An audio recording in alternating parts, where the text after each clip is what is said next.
नमस्कार मेरे प्यारे वनस्पति प्रेमियों, कैसे हैं आप दोस्तों। हम फिर आज एक नए वीडियो के साथ कुछ नए दृश्यों के साथ सीधे अपने टेरेस गार्डन से। दोस्तों आज का वीडियो बहुत ही खास है क्योंकि आज इसी वीडियो में हम एक पीढ़ी को समाप्त करेंगे और एक नई पीढ़ी को तैयार भी करेंगे।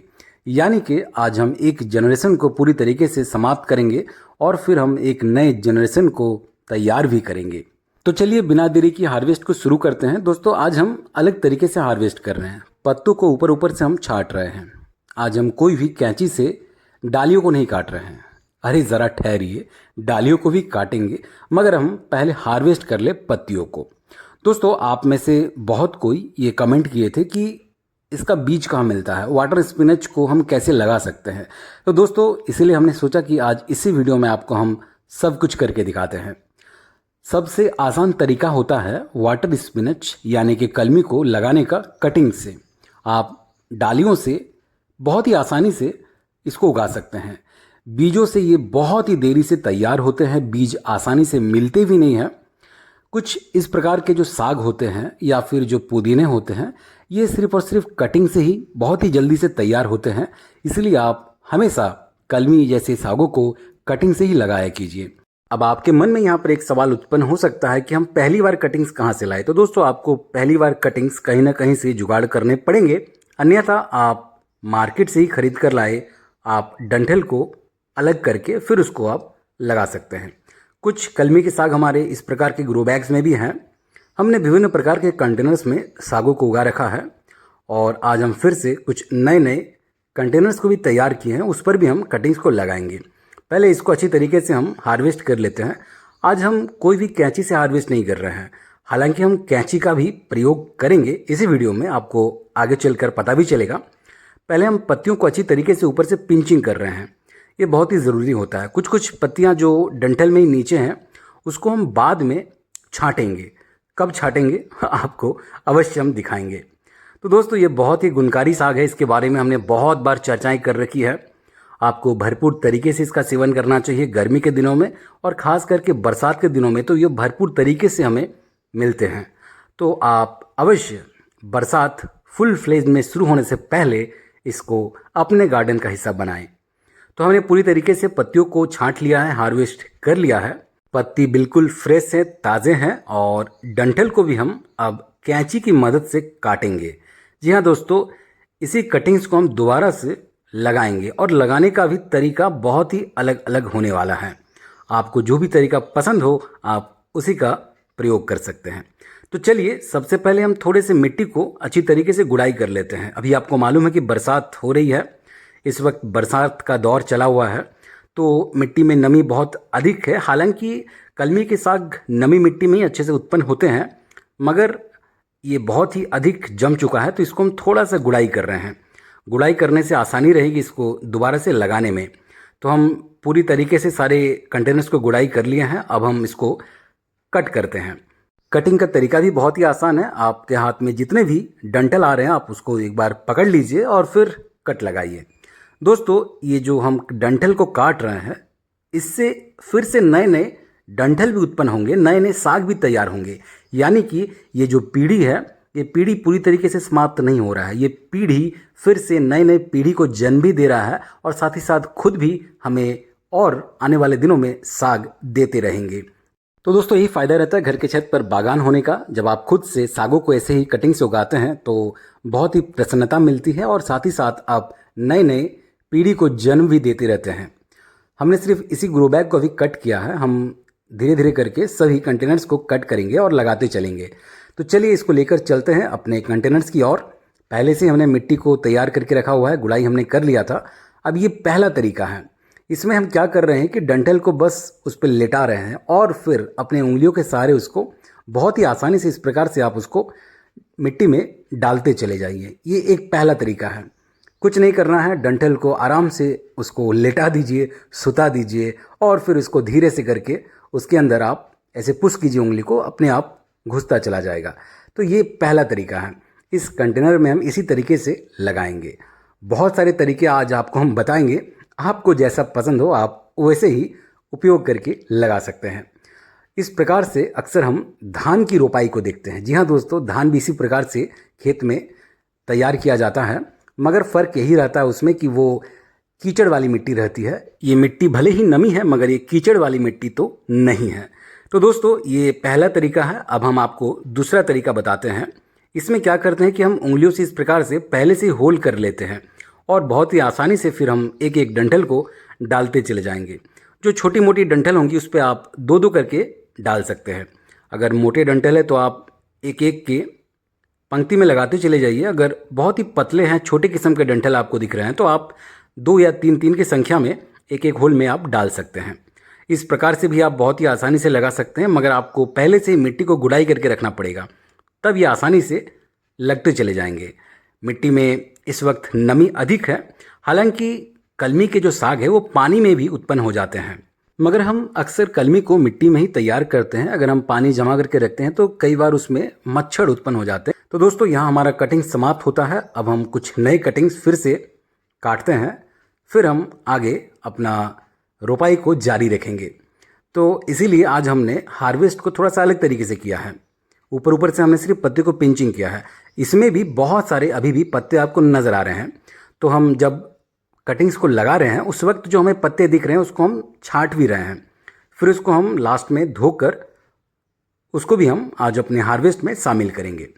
तो बहुत ही आसानी से इस प्रकार से ये कट जाते हैं। हम अक्सर इसी प्रकार से हार्वेस्ट भी करते हैं, मगर आज हमने थोड़ा सा अधिक समय लिया है आपको सिर्फ और सिर्फ ये तरीका बताने के लिए।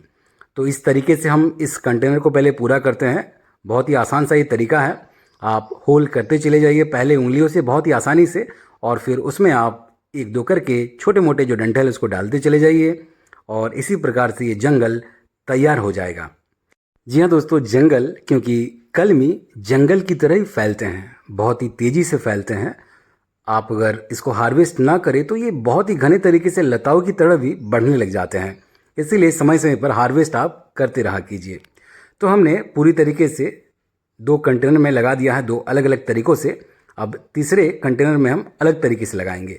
हमने पूरी तरीके से पहले मिट्टी को नीचे तक अच्छी तरीके से गुड़ाई किया है और ये तरीका सबसे आसान तरीका है। कुछ नहीं, डंठल को पकड़िए और इसमें इस प्रकार से आप डालते चले जाइए। जी हाँ दोस्तों, है ना ये सबसे आसान तरीका, मगर इसमें आपको मोटे मोटे डंठल का ही उपयोग करना है और साथ ही साथ मिट्टी में भी आपको गुड़ाई का ध्यान रखना पड़ेगा, तभी आप आसानी से इसको जब डालेंगे तो अंदर तक धंसते चला जाएगा।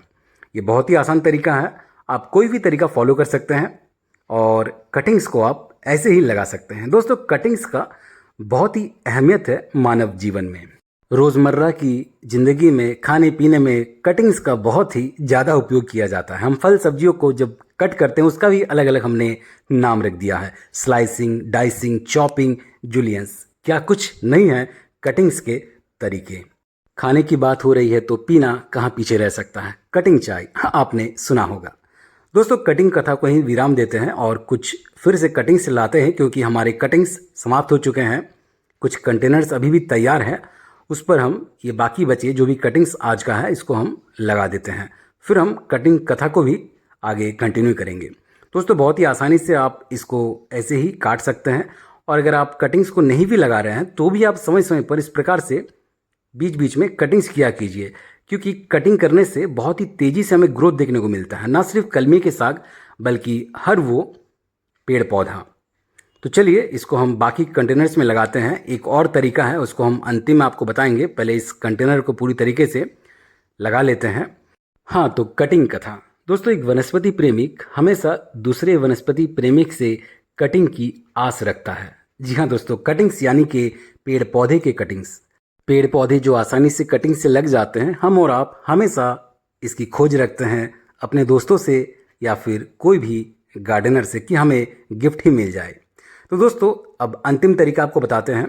इस कंटेनर में हमने पहले से ही चौलाई को लगा रखा है और बीच बीच में जो जगह खाली बच गया है उस पर हम कलमी को लगाएंगे। जी हाँ दोस्तों, इस प्रकार के भी कंटेनर्स हमारे पास अक्सर होते हैं, जिसमें हम पूरी तरीके से सागों के बीजों को बोते तो हैं मगर परिणाम हमें सही नहीं मिलता, यानी कि बीच बीच में जगह खाली रह जाती है, या तो बीजों में कुछ प्रॉब्लम रहती है या फिर जैसा कि हमने आपको बताया था कुछ दिन पूर्व की बारिश की वजह से भी बीज उत्पन्न नहीं होते हैं।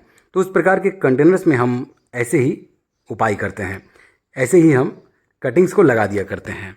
तो चलिए इस पर थोड़ा सा पानी का छिड़काव करते हैं। हालांकि बरसात का मौसम है, नमी बहुत अधिक है, मॉइस्चर बहुत ज़्यादा है, मिट्टी भी बहुत ही नमी है, फिर भी जब भी आप कटिंग्स को लगाएं तो पानी अक्सर डाल दिया कीजिए।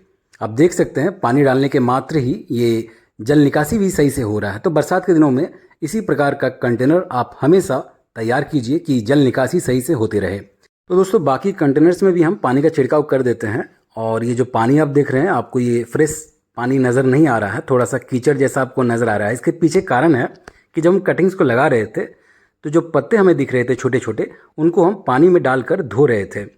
उसको हार्वेस्ट के वक्त हमने नहीं काटा था। कटिंग्स जब हम कर रहे थे इसको लगाने के लिए, उस वक्त हमने पत्तों को दोबारा से छांट कर उसको धो लिया और उसी पानी को हम इस पर डाल दिए, क्योंकि जल भी हमें बचाना है, जल ही जीवन है। जहाँ तक हो सके गार्डन में रीयूज़ और रिसाइकिल ये दोनों चीज़ आप करते रहिए, तब सही तरीके से आप गार्डनिंग को परिभाषित कर पाएंगे। तो दोस्तों देख सकते हैं जो पानी हमने डाला है बहुत ही जल्दी ये निकासी भी हो चुका है। तो बरसात के दिनों में आपको वाटर ड्रेनेज का हमेशा ध्यान रखना चाहिए। तो दोस्तों ये देखिए, इसको हमने हार्वेस्ट किया था और ये जो है इसको हमने समय समय पर धोकर फिर इसको अलग कर लिया है। इसी को धोने के बाद जो पानी था उसी पानी का हमने रीयूज़ कर लिया अपने कंटेनर्स में। जब आप सागों को कट करते हैं, जब आप सागों को हार्वेस्ट करते हैं तो उसको पानी में डाल दिया कीजिए, वो अधिक समय तक फ्रेश रहते हैं। आप देख सकते हैं अंतर, एक जिसको हमने पानी में डाल के रखा था वो बिल्कुल ताज़ा नज़र आ रहा है और अभी कुछ ही मिनट गुजरे हैं इसको हार्वेस्ट किए हुए, ये मुरझा सा गया है, ऐसा लग रहा है कि मर सा गया है। तो पानी में अगर इसको हम डाल दें तो ये फिर से जीवित हो जाएगा, तरोताज़ा हो जाएगा। और हम जब भी सागों को हार्वेस्ट करते हैं, वीडियो में तो हम आपको दिखाते नहीं हैं, मगर हम उसको पानी में ही डाल कर रखते हैं, क्योंकि हार्वेस्ट हम मॉर्निंग में कर लेते हैं, अर्ली मॉर्निंग कर लेते हैं और उसको किचन तक पहुंचने में थोड़ा सा वक्त लग जाता है, तब तक ये पानी में रहता है, ताज़ा रहता है। तो दोस्तों इसी के साथ इस वीडियो को विराम देने का वक्त आ चुका है। आज हमने पहले तो एक ही जनरेशन से हार्वेस्ट किया और फिर उसी जनरेशन से नए जनरेशन को हमने तैयार भी किया, यानी कि एक पीढ़ी एक और पीढ़ी को तैयार भी कर रहा है और वो पीढ़ी हमें फल भी दे रहा है। कितना अद्भुत लगता है जब आप घर के छत पर ऐसे ही वाटर स्पिनच को उगाते हैं। तो दोस्तों इस वीडियो को यही विराम देंगे। वीडियो कैसा लगा अवश्य अपनी राय हमें कमेंट बॉक्स में साझा करें और चैनल पर नए हैं तो चैनल को सब्सक्राइब कर लीजिएगा, बेल आइकन दबा लीजिएगा और वीडियो को ज़्यादा से ज़्यादा अपने दोस्तों तक, परिवारजनों के साथ शेयर भी कीजिएगा। मिलते किसी अगले वीडियो में, तब तक अपना ख्याल रखें। बहुत बहुत धन्यवाद आपका।